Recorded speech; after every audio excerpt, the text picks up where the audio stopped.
मंत्री जी उतर गए, मिनिस्टर इज सिटिंग हियर।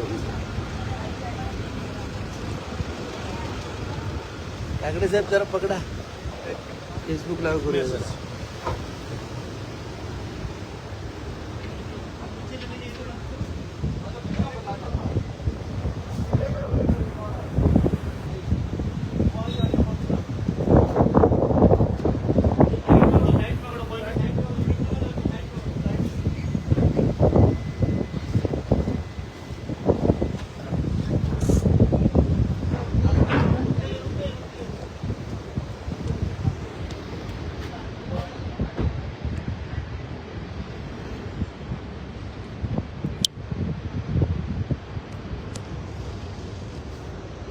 नमस्कार, जय भीम।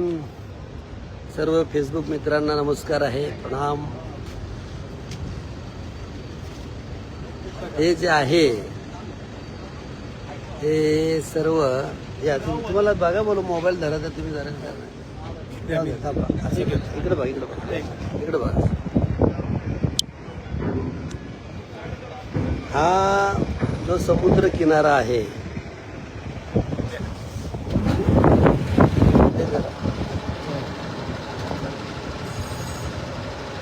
नमस्कार, जय भीम, नमो बुद्धाय, जय भारत। सर्व फेसबुक मित्रांना माझा नमस्कार।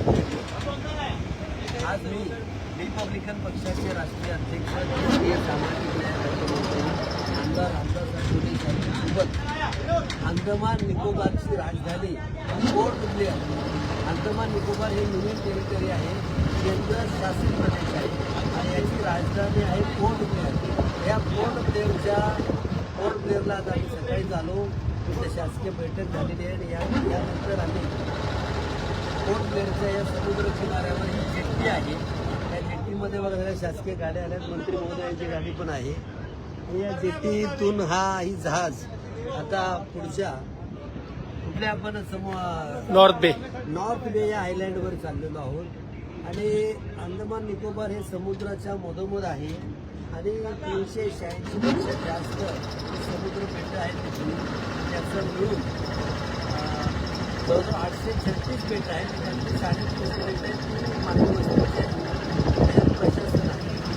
त्यामुळे म्हणून आता हे केंद्र समुद्राच्या मध्ये काजूची रांग असावी, पाणीची रांग असावी, सगळ्या बेटं आहेत आणि निसर्गाची पूर्ण संपन्नता या पोर्ट ब्लेअरला, या अंदमान निकोबारला लाभलेली आहे आणि आजही इथे शून्य प्रदूषण आहे, शून्य कोणतंच प्रदूषण या ठिकाणी नाही, पूर्णपणे निसर्गाची उधळण आहे। निसर्गाने या अंदमान निकोबारला भरभरून दिलेलं आहे, पूर्ण समुद्र आहे आणि या ठिकाणी आदिवासी राज्य आहे आणि हे आपलं संरक्षणाचं एक मध्यवर्ती केंद्र आहे।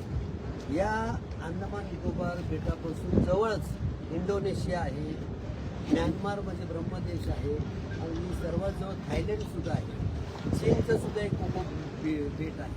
तर हे समुद्राच्या मधोमध आहे आणि आपल्या बंगालच्या उपसागरापासून हे जवळ आहे आणि त्या बंगालच्या उपसागरामध्येच हे अंदमान निकोबारचं बेट आहे।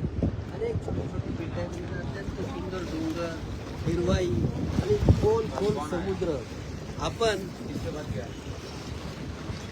अनेक समुद्र पाहिले असतील तुम्ही, पण यातले जे समुद्र किनारे आहेत अत्यंत नितळ, स्वच्छ, शुद्ध असे निळे शार पाणी या समुद्र किनाऱ्यावर आहे। अत्यंत आज मी केंद्रीय मंत्री रामदास साहेबांसोबत अंदमान निकोबारच्या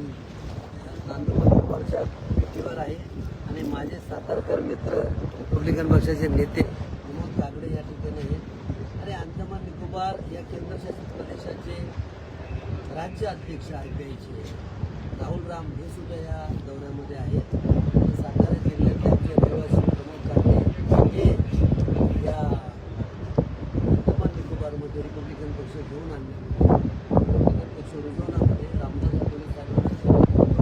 हे अंदमान निकोबारमधील लोकांना सांगण्यामध्ये काकडे साहेब यशस्वी झाले आणि या ठिकाणी मोठ्या प्रमाणामध्ये रिपब्लिकन पक्षाचे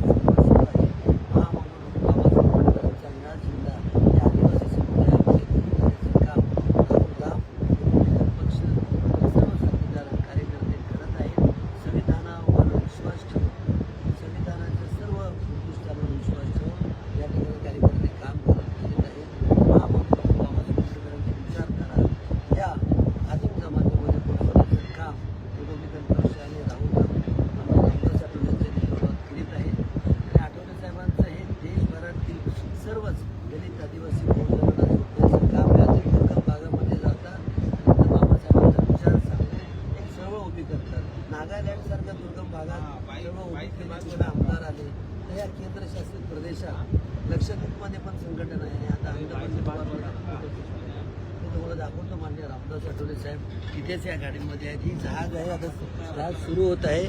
मान्य रामदास आठवले साहेबांचा ताफा या जहाजामध्ये आहे. मान्य आठवले साहेब या गाडीत बसलेत.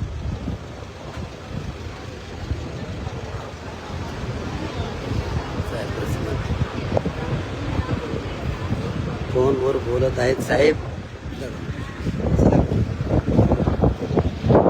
केंद्रीय मंत्री रामदास साहेबांचा ताफा या जहाजामध्ये आलेला आहे आणि हे जहाज आता निघालं आहे पुढच्या बेटावर. म्हणजे आठवले साहेब या गाडीतच आहे. मी आता विनंती करतो आठवले साहेबांना,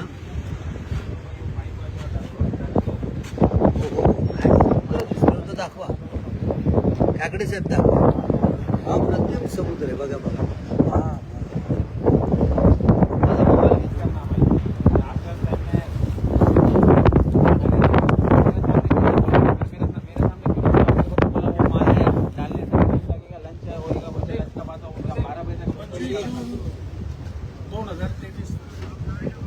रोजी केंद्रीय सामाजिक न्याय मंत्री रामदास आठवले यांच्या उपस्थितीमध्ये रिपब्लिकन पक्षाची अंदमान निकोबारची शाखा स्थापन झाली.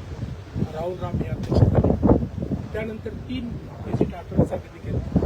इथल्या डाटा इथे ऑपरेटरचा खूप मोठा प्रश्न आदरणीय आठवले साहेबांनी सोडवला आणि इतकी लोक आठवले साहेबांच्या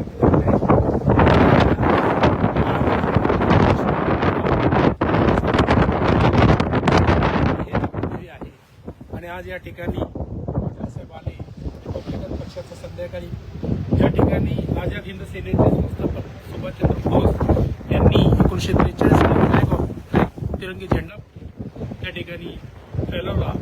अशा ठिकाणी आठवले साहेबांची ऐतिहासिक छत्रपती शिवाजी महाराजांच्या जयंतीची सभा होणार आहे आणि तेही लाईव्ह महाराष्ट्रातील जनतेला आपण कळूया अशी मी आमचे सहकारी मित्र मतदारांना विनंती करतो.